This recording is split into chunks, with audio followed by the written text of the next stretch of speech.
Assalamualaikum warahmatullahi wabarakatuh.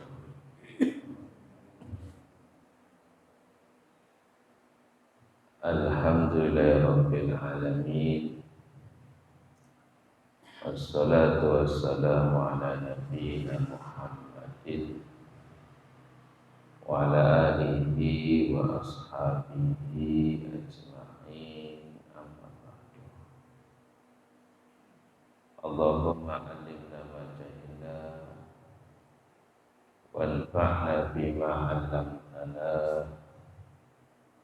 wa zidna ilman nafi'an ya rabbal alamin. Bapak Ibu yang mudah-mudahan dimuliakan oleh Allah, alhamdulillah pada pagi hari ini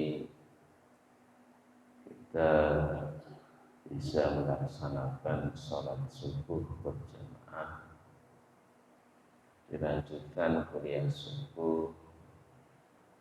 Mudah-mudahan Allah Subhanahu wa Ta'ala memberikan keistiqomahan kepada kita. Kita lanjutkan pembahasan kitab Fathul Qorib. Pada pertemuan yang lalu kita selesai membahas tentang sholat Jumat, berikut adab-adabnya. Kita masuk pada sholat sunnah yang disunahkan oleh Nabi Muhammad SAW.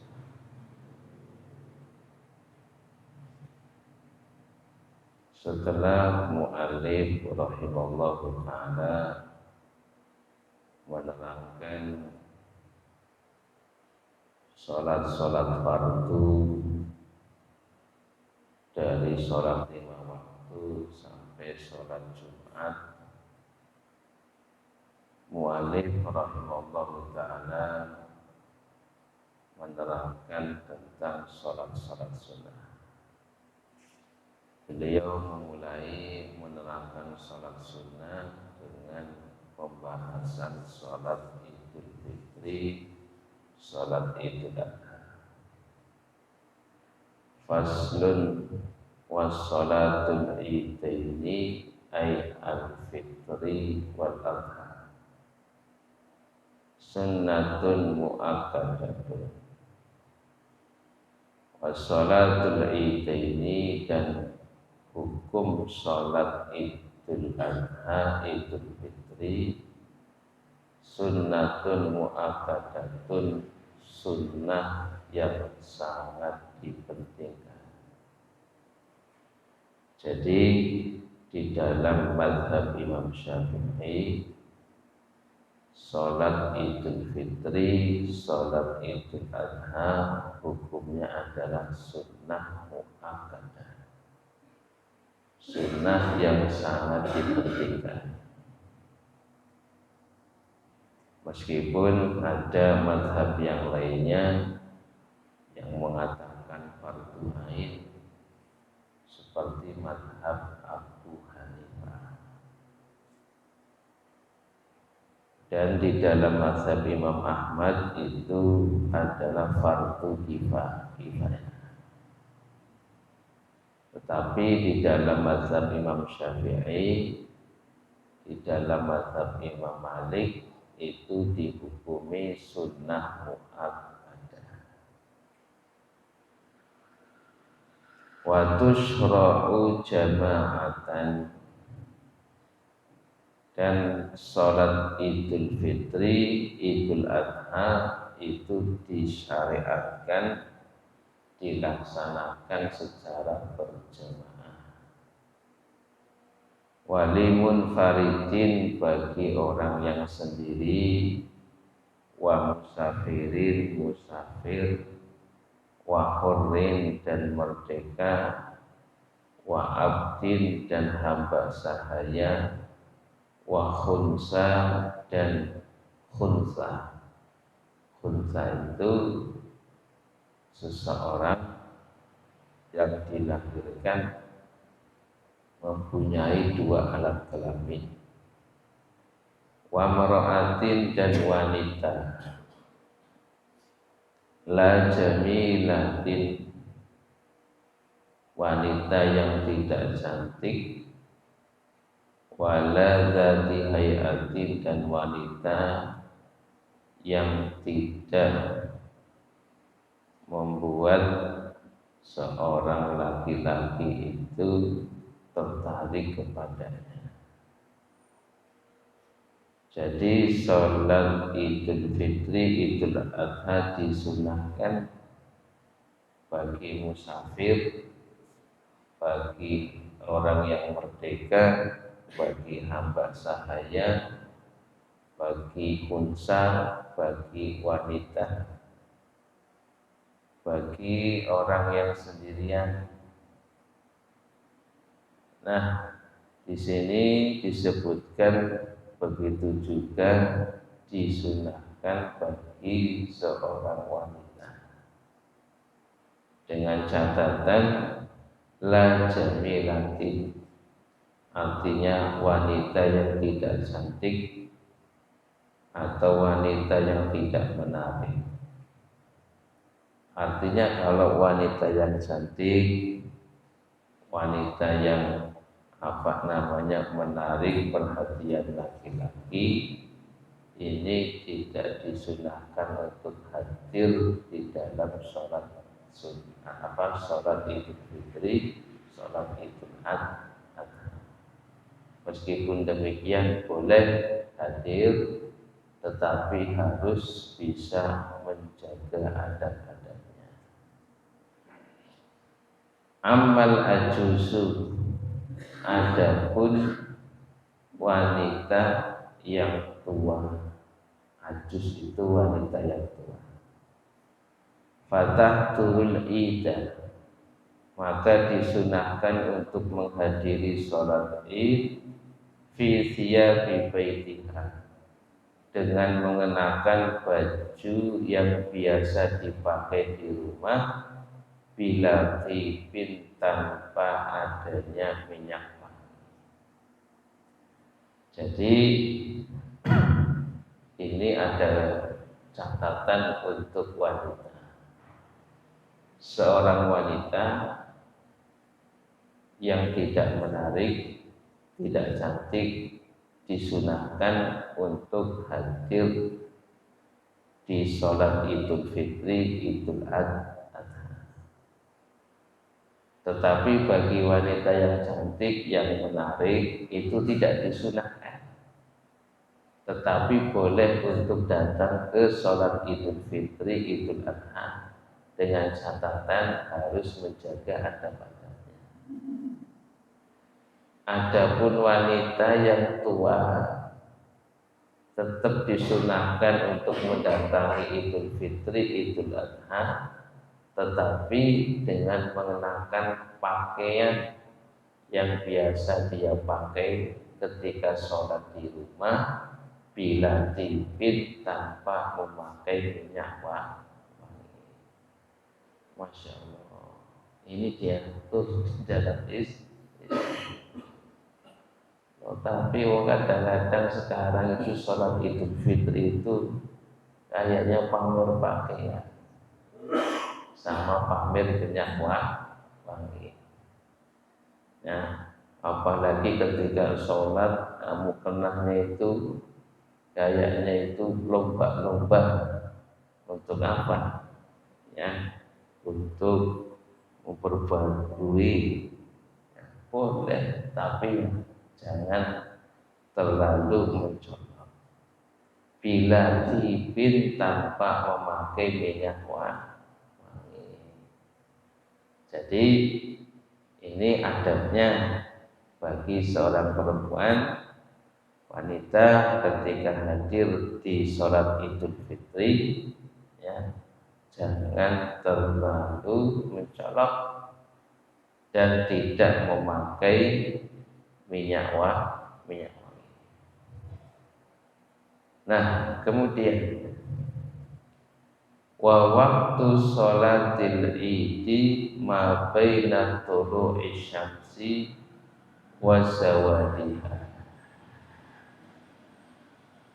Kapan pelaksanaan sholat Idul Adha, Idul Fitri, wa waktu sholatil Id, dan waktu sholat Id, ma baina tulu'i syamsi, antara terbitnya matahari, wa zawaliha, dan tergelincirnya matahari, gesernya matahari ke sebelah barat, yaitu masuk waktu zuhur. Nah, jadi kapan pelaksanaan sholat Id? Pelaksanaan sholat Id itu ya antara ketika matahari terbit sampai waktu zuhur. Nah, akan tetapi para ulama itu menjelaskan untuk sholat Idul Fitri itu dilaksanakan lebih siang daripada pelaksanaan sholat Idul Adha. Jadi pas waktu matahari itu muncul, itu menunggu beberapa menit. Nah, itu pelaksanaan sholat Idul Fitri. Hikmahnya apa? Hikmahnya ketika orang yang belum zakat fitrah itu masih ada waktu untuk zakat fitrah. Jadi ketika mau mendatangi tempat sholat Idul Fitri, dia itu membawa zakat fitrahnya. Nah, jadi pelaksanaannya itu lebih disiangkan daripada pelaksanaan sholat Idul Adha. Nah, tetap waktunya dimulai dari matahari itu terbit. Wahia ay sholatul Id. Nah, sekarang tata cara sholat Idul Fitri, sholat Idul Adha. Wahia ay sholatul Id. Sholat Idul Fitri, Idul Adha, rakaatani, itu 2 rakaat. Yuhrimu bihima biniyati Idul Fitri awil Adha. Dimulai dengan niat melaksanakan sholat Idul Fitri, sholat Idul Adha. Wa ya'ti bidu'ail iftitahi, dan membaca doa iftitah. Jadi pelaksanaan atau tata cara sholat Idul Fitri, sholat Idul Adha. Sholat Idul Fitri, Idul Adha itu 2 rakaat. Dimulai dengan niat, kemudian takbiratul ihram, kemudian membaca doa iftitah. Doa iftitahnya dosa panjang-panjang. Ya, cari yang pendek. Nada doa iftitah yang pendek. Nah, kemudian wa yukabbiru fil rakaatil ula, dan bertakbir di rakaat yang pertama. Ini namanya takbir zawaid. Takbir zawaid itu takbir tambahan. Hukumnya adalah sunnah. Maksudnya kalau tidak ada takbir zawaidnya atau lupa, itu yang tetap sah sholat idnya. Kadang-kadang ada imam, ya jadi imam Allahu Akbar, yang langsung baca surat Al-Fatihah, tidak lupa takbir zawaid. Nah, maka tidak mengapa, tetap sah takbir zawaid kalau tidak dilakukan.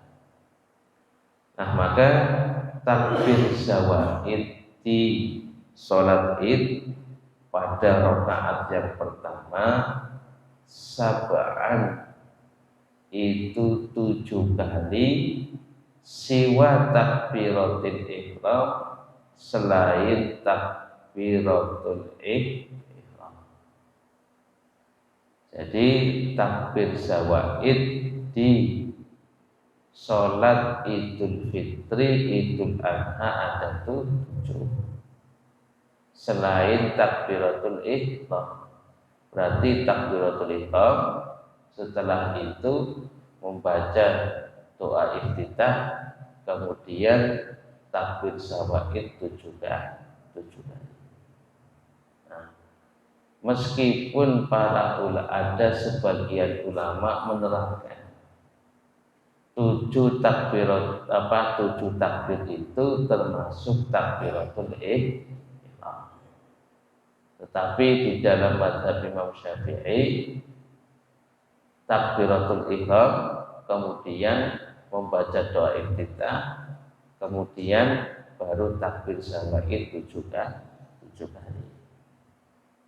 Nah, summa yata'awwadu, setelah takbir zawaid, summa yata'awwadu, kemudian membaca ta'awud, wa yaqra'ul fatihata, dan membaca surat al-fatihah, summa yaqra'u ba'daha surat jahran, kemudian setelah membaca surat al-fatihah membaca surat jahron, dijaharkan.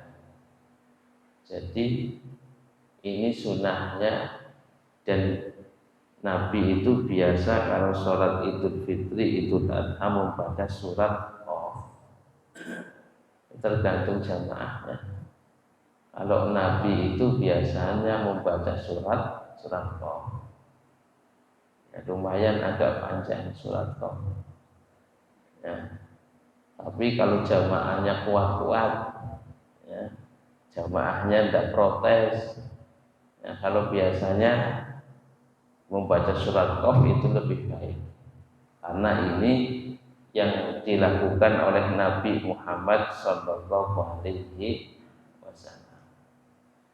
Soalnya ada pernah kejadian ketika sholat id, imamnya bacanya surat panjang karena jamaahnya itu ngantuk. Nah, di sholat id ngantuk, kemudian apa? Jatuh. Ketika terjatuh, kepalanya di sini berdarah. Ada itu kejadian di Pasar Batang demikian. Orang tua, ya, imamnya panjang bacaannya itu, membaca surat Qaf. Nah, jadi ini sunnahnya demikian, membaca surat Qaf. Tapi kalau jamaahnya kuat, kalau jamaahnya tidak kuat, ya baca surat Safihis, ya, atau surat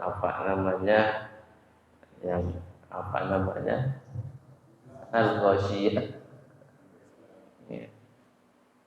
Jadi surat Safihis atau surat Ghasyiyah.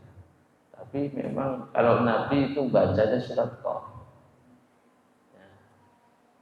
Ya, mudah-mudahan jamaah al-mu'minun kuat nanti baca surat Qaf. Jadi sunahnya demikian, ya. Sunahnya Nabi itu kalau sholat itu membaca surat Qaf di rakaat yang pertama. Nah, wa yukabbiru fi rakaati tsaniyah, dan bertakbir di rakaat yang kedua khamsan 5 kali, siwa takbiratul qiyam, selain takbir bangun dari sujud. Artinya ketika bangkit dari sujud menuju rakaat yang kedua, setelah berdiri kemudian disunahkan takbir syawaid 5 kali. Ya, jadi demikian takbir syawaid di rakaat yang kedua itu 5 kali takbir. Summa yata'awwadhu, kemudian membaca ta'awudz. Summa yaqra'ul fatihata, kemudian membaca surat al-fatihah. Wa surata iqtarabat jahran, dan surat iqtarabatis sa'atu wa syaqqal qamar, surat al-qamar jahran dijaharkan. Rakaat yang kedua surat al-qamar, lumayan gak panjang juga surat al-qamar. Ini kalau dipraktikkan luar biasa itu. Ya, mudah-mudahan bisa. Ya, jadi rakaat yang pertama surat Qaf, rakaat yang kedua surat al-qamar. Tapi ya apa namanya, kalau tidak kuat ya itu aja surat Sabbihisma, kemudian surat Al-Ghasyiyah. Takutnya imam kalau baca surat Qaf dengan surat Al-Qamar, kemudian imamnya ditinggal itu nantinya. Itu jangan sampai kejadian imam ditinggal jamaahnya. Kenapa? Gara-gara baca surat Qaf dan surat Al-Qamar. Tapi memang sunnahnya demikian. Itulah keimanan orang-orang akhir zaman demikian. Wayah tubuh, wayah tubuh nadban, dan berkhutbah. Nadban dianjurkan. Ba'dahuma, setelah pelaksanaan sholat 2 rakaat, rakaataini 2 rakaat, khutbataini 2 khutbah, yukabbiru fi ibtida'il ulatis. Jadi disunahkan ketika setelah sholat id itu khutbahnya berapa? Khutbahnya 2 kali. Ya, khutbahnya 2 kali. Di dalam mazhab Imam Ahmad, Imam Syafi'i, khutbah sholat id itu 2 kali. Cuman ini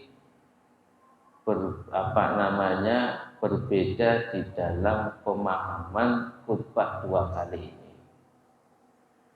Ada sebagian ulama yang memahami 2 kali khutbah artinya 1 khutbah untuk jamaah laki-laki, 2 khutbah untuk jamaah perempuan.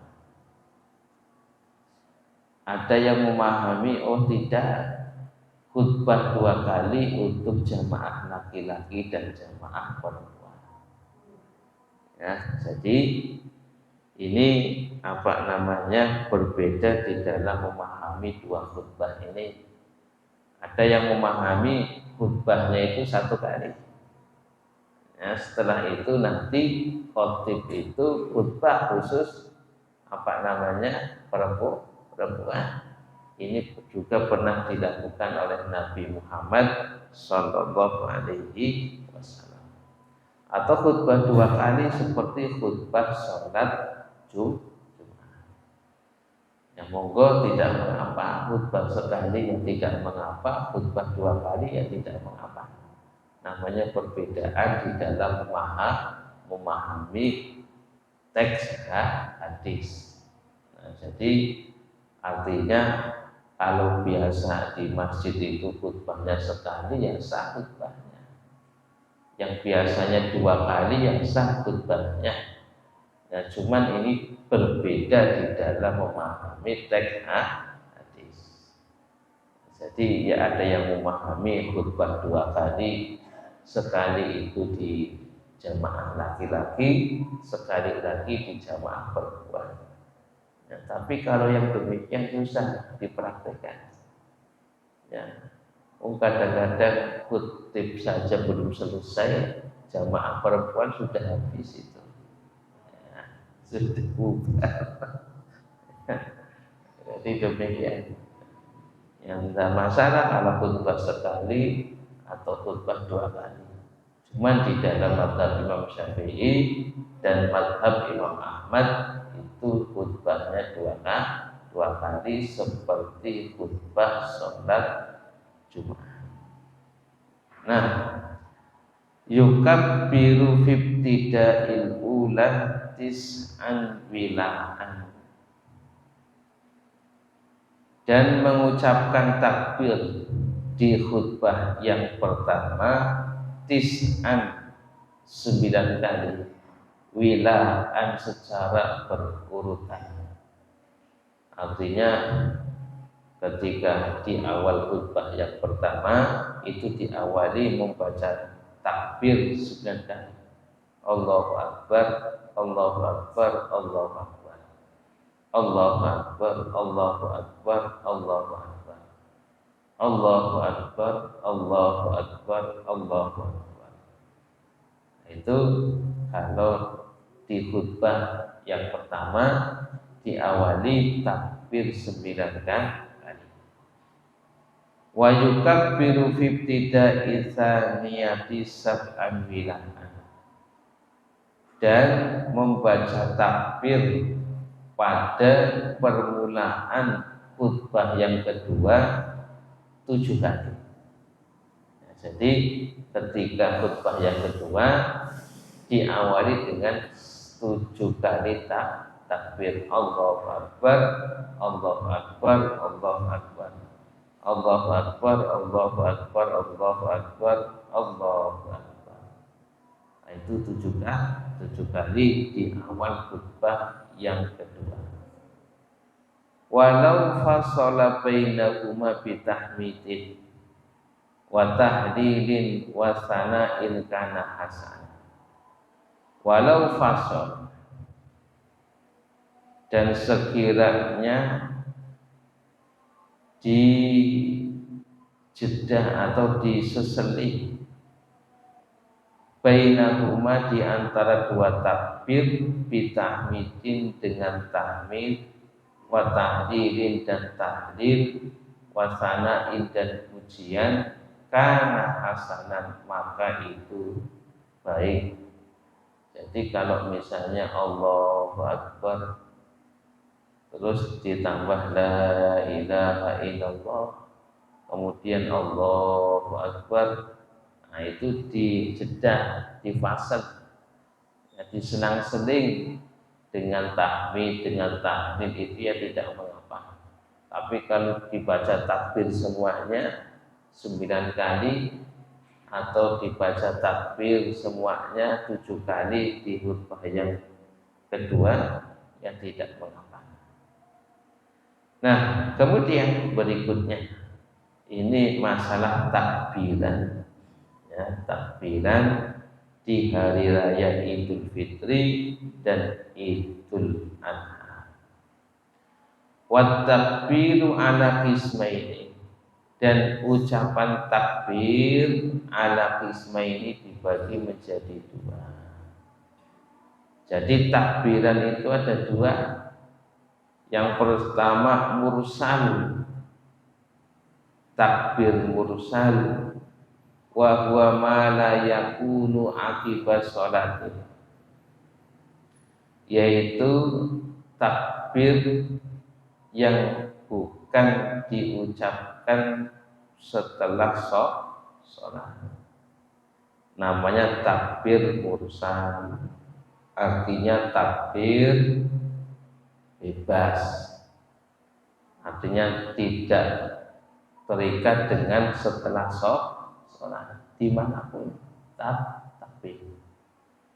Wa muqayyadun dan takbir muqayyad wa huwa ma yakunu akibaha, yaitu takbir yang dibaca setelah setiap sholat. Nah, sekarang pembahasannya. Wa bada'al musannifu bil awal, dan pengarang kitab ini memulai penjelasannya dengan takbir mursal. Faqala, kemudian mu'alif mengatakan, wa yukabbiru nadban kullun min dzakarin wa unsa wa hadirin wa musafirin fil manasili wa turuqi wal masajidi wal aswaqi. Wa yukabbiru, dan disunahkan takbiran kullun min dzakarin, setiap dari laki-laki, wa unsa perempuan, wa hadirin orang yang mukim, wa musafirin orang yang musafir, fil manasili di rumah, wa turuqi di jalan, wal masajidi dan masjid-masjid, wal aswaqi dan pasar-pasar, min ghurubi syamsi, dari tenggelamnya matahari, min lailatul idi pada hari raya Id, ai Idul Fitri, hari raya Idul Fitri. Wa yastamiru hadza takbir, dan takbir ini terus ila an yadkhulal imamu, sampai imam itu masuk fi sholati, pada sholat Id. Jadi ada yang namanya takbir mursal. Takbir mursal itu takbir di mana saja. Ini pada sholat Idul Fitri. Pada hari raya Idul Fitri, takbirannya dimulai dari tenggelamnya matahari. Sampai kapan? Sampai imam itu masuk untuk melakukan sholat Idul Fitri. Dilakukan di rumah takbirannya, atau di jalan, atau di masjid. Takbiran di pasar, takbiran di rumah kan lama. Takbiran di jalan, kemudian takbiran bagi yang musafir, bagi yang mukim, tetap disunahkan takbiran. Wala yusannu takbiru lailata Idul Fitri akibas sholat. Wala yusannu, dan tidak disunahkan takbiran lailata Idul Fitri, pada malam hari Idul Fitri, akibat sholati, setelah melakukan sholat. Nah, di dalam mazhab Imam Syafi'i, di dalam kitab ini diterangkan, kalau takbiran untuk sholat Idul Fitri tidak disunahkan untuk dibaca setelah sholat, itu tidak. Ini di dalam mazhab Imam Syafi'i demikian. Jadi artinya di dalam sholat Idul Fitri atau hari raya Idul Fitri tidak ada takbiran muqayyad, tidak ada takbir muqayyad. Akan tetapi Imam Nawawi rahimahullahu ta'ala tetap mensunahkan adanya takbir muqayyad, artinya disunahkan tetap dibaca setelah sholat. Nah, ini di dalam mazhab Imam Syafi'i ada dua pendapat. Ada yang mengatakan tidak disunahkan takbir muqayyad, yang ada adalah takbir mursal. Nah, demikian. Tapi Imam Nawawi mengatakan tetap disunahkan setelah melakukan sholat itu membaca takbiran di dalam Idul Fitri. Nah, kemudian bagaimana takbiran di dalam di dalam Idul Adha? Tsumma syara'a fit takbiril muqayyad. Kemudian pengarang kitab memulai menjelaskan tentang takbir muqayyad, takbiran yang muqayyad. Faqala wa yukabbiru fi Idil Adha alfas salawatil mafrudati min muaddatin wa faidatin.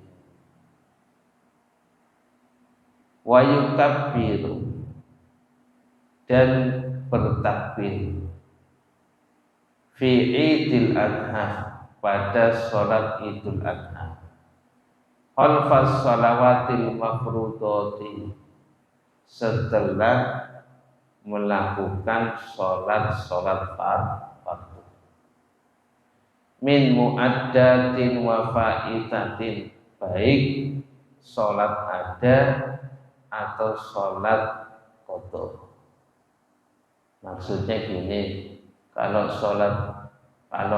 takbiran di Idul Adha itu disunahkan dibaca setelah sholat fardu, baik itu dia melakukannya dengan qadha atau tidak qadha. Misalnya saya sholat subuh, ya, baca takbiran, zuhur takbiran. Nah, ternyata saya lupa enggak sholat asar. Ingat apa enggak sholat asarnya itu pas apa? Pas maghrib. Maka saya sholat asar pada waktu maghrib, itu kan sholat qadha, tetap disunahkan untuk baca takbiran. Nah, itu maksudnya demikian. Wa kadza khalfa ratibatin, begitu juga setelah sholat sunnah rawatib, wa naflin mutlakin, dan sholat sunnah mutlak, wa sholati janazatin, bahkan ketika sholat jenazah disunahkan untuk baca takbiran. Kapan? Dimulai min subhi yaumi Arafah, dari waktu sholat subuh pada hari Arafah, ilal asri, sampai sholat asar, min akhiri ayyami tasyrik, dari akhir hari-hari tasyrik. Jadi kesimpulannya, takbir muqayyad itu ada pada pelaksanaan Idul Adha. Artinya membaca takbiran setelah sholat 5 waktu atau setelah sholat sunnah. Kapan dimulainya? Dari waktu subuh pada hari Arafah. Kapan hari Arafah? Tanggal 9. Sampai kapan? Sampai sholat asar pada hari akhir hari-hari tasyrik. Nah, demikian. Ini namanya takbir muqayyad, itu di Idul Adha. Nah, jadi demikian. Jadi setelah sholat subuh, sholat zuhur, sampai sholat isya dibaca sendiri, ya, dibaca sendiri. Setelah sholat dibaca. Nah, demikian. Wasiqatu takbir. Nah, ini adalah bacaan takbiran. Ya, bacaan takbiran itu yang disebutkan di dalam mazhab Imam Syafi'i. Allahu Akbar, Allahu Akbar, Allahu Akbar. La ilaha illallah, wallahu akbar. Allahu Akbar, walillahil hamd. Jadi Allahu Akbar, Allahu Akbar, Allahu Akbar 3 kali. Terus la ilaha illallah wallahu akbar. Allahu akbar walillahil hamdu. Ya, bukan walillah ilham, salah itu. Nah, boleh Allahu akbar, Allahu akbar. La ilaha illallah wallahu akbar. Allahu akbar walillahil hamd. Boleh 2, Allahu akbar, Allahu akbar. Ada 3, boleh Allahu akbar, Allahu akbar, Allahu akbar. Semua ada riwayatnya dan semua ada akal dari sahabat. Nah ini yang disepakati sampai ini, Pak, sampai ini ya, artinya sampai lafaz ini. Allahu akbar, Allahu akbar, Allahu akbar. La ilaha illallah wallahu akbar. Allahu akbar walillahil hamd. Ini lafaz disepakati. Nah, cuman ada beberapa ulama mazhab yang menambahkan berdasarkan asar-asar yang sampai pada mereka. Nah, makanya diantaranya ditambahi Allahu akbar katsiran walhamdulillahi katsiran wa subhanallahi bukratan wa asila. La ilaha illallah wahdah sadaqa wa'dah wa nasara 'abdah wa a'azza jundahu wa hazamal ahzaba wahdah. Nah, ini disebutkan oleh Imam Syafi'i. Nah, Imam Syafi'i menyebutkan demikian. Jadi tambahan ini beliau nukil dari riwayat-riwayat asal-asal ahli Mesir. Jadi ketika beliau di Mesir, dan beliau itu mengarang kitab Al-Um, nah kemudian beliau menambahkan lafaz ini berdasarkan riwayat dari ahli Mesir. Nah, demikian. Jadi Allahu akbar kabira walhamdulillahi katsiran. Nah, tetapi lafaz yang disepakati yang sampai itu saja. Allahu akbar, Allahu akbar, Allahu akbar. La ilaha illallah wallahu akbar. Allahu akbar walillahil hamd. Sampai situ yang disepakati. Cuma Imam Syafi'i rahimahullahu taala itu menambahkan Allahu akbar kabira walhamdulillahi katsira wa subhanallahi bukratan wa asila. La ilaha illallah wahdah sadaqa wa'dah wa nasara 'abdah wa azza jundahu wa hazaman ahsaba wahdah. Itu riwayat dari Imam Syafi'i, dari ahli Mesir, penduduk Mesir. Nah, kemudian Bapak Ibu yang mudah-mudahan dimuliakan oleh Allah, ini yang jadi catatan ketika mengucapkan takbir itu jangan walillahi ilham, ya, tapi walillahil hamd. Nah, ini kadang-kadang yang sering diulang-ulang, ya. Jadi ini walillahil hamdu, ya, hanya milik Allah segala puji-pujian. Nah, ini dibaca kalau sholat Idul Fitri atau hari raya Idul Fitri, itu takbirnya takbir mursal. Dimanapun mengucapkan takbir. Kapan dimulai? Dimulai dari tenggelamnya matahari pada malam Idul Fitri sampai pada saat imam itu mau melaksanakan sholat Idul Fitri. Dibaca dimanapun. Nah, tetapi kalau Idul Adha itu adalah takbir mukanya yang dibaca setelah apa? dibaca setelah sholat fardu atau sholat sunnah. Kapan dimulai? Dari sholat subuh pada hari Arafah. Sampai kapan? Sampai sholat asar di akhir hari-hari tasrik. Nah itu demikian, itu disunahkan. Cuman ya kalau dalam Idul Fitri ya takbir mursalnya kayaknya hanya di masjid gitu.